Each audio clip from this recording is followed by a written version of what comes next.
আসসালামু আলাইকুম, সবাইকে স্বাগত জানাচ্ছি আজকের ব্লগে। আজকে আমরা যাচ্ছি ৩০০ ফিটের রাস্তা ধরে জিন্দা পার্ক। তো রাস্তার আশেপাশে সুন্দর মনোরম দৃশ্য দেখতে দেখতে ৩০০ ফিটের রাস্তার যে সৌন্দর্য সেটা দেখতে দেখতে আমরা রওনা দিয়েছিলাম গাড়িতে করে। আমার সাথে আমার আরও ফ্রেন্ডস এবং ফ্যামিলি মেম্বার্সরা ছিল।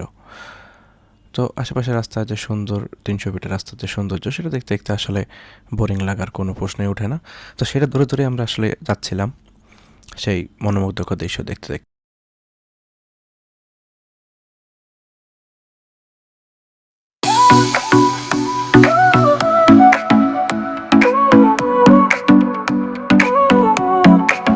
Sol y arena, oh so bright, baila conmigo toda la night. El ritmo suena, can you feel? Move your body, it's so real. Vuélvete loco, don't stop now. তো অবশেষে আমরা চলে আসি জিন্দা পার্কে। জিন্দা পার্কে আসার পরে আসলে ১৫০ টাকা এন্ট্রি ফি।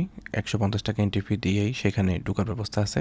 ঢোকার পরে এখানে আমরা গিয়েছিলাম শুক্রবারে। এখানের যে সুন্দর একটা মসজিদ ছিল, সেই মসজিদটা ছোট হলেও সেটা আসলে দেখতে অত্যন্ত সুন্দর এবং মনোমুগ্ধকর, এবং পাশেই ছিল অজু করার জন্য ব্যবস্থা, যেটা শুক্রবার হিসেবে জুমার নামাজটা পড়তে পেরেছিলাম, সেই জন্য আসলে আমাদের কাছেও ভালো লাগছিল। তো মসজিদটা ছোট, বাট মসজিদটা অনেক সুন্দর, এবং কি মসজিদের ডেকোরেশন অত্যন্ত সুন্দর, মনোমুগ্ধকর একটি মসজিদ। আর মসজিদটার পাশেই আপনাদের মহিলাদের জন্য ব্যবস্থা আছে, সেখানে মহিলারাও নামাজ পড়তে পারবে।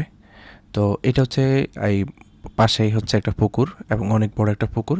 সেই পুকুরটা আসলে দেখতে সুন্দর, এবং কি পুকুরের পাড় দিয়ে হাঁটার ব্যবস্থা আছে। সেখানে পুকুরের পাড় দিয়ে হাঁটলে আপনারা আশা করি মন ভরে যাবে, এবং কি মানে আশেপাশে যেই সুন্দর নারিকেল গাছ এবং কি অন্য অনেক গাছে কারণে রোদ গায়ে লাগার কোনো ইয়ে নেই। বাতাস, আমরা যেদিন গিয়েছিলাম সেদিন আসলে বাতাসও ছিল, সেই বাতাসের জন্য আরও আসলে অনেক বেশি ভালো লাগছিল পরিবেশটা।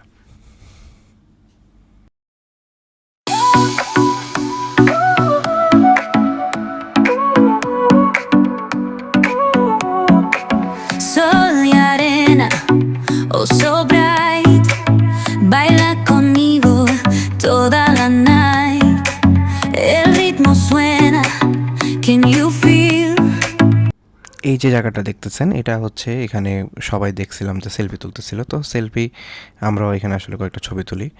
আর এখানে আসলে অনেকগুলো ফুলের বাগান, ফুল গাছ আছে, একটা খামার আছে, সেখানে কিছু গরু আছে, এবং কি গারল ওনারা লালন পালন করে, সেগুলো আপনারা চাইলে দেখতে পারবেন। আর এখানে হাঁটার জন্য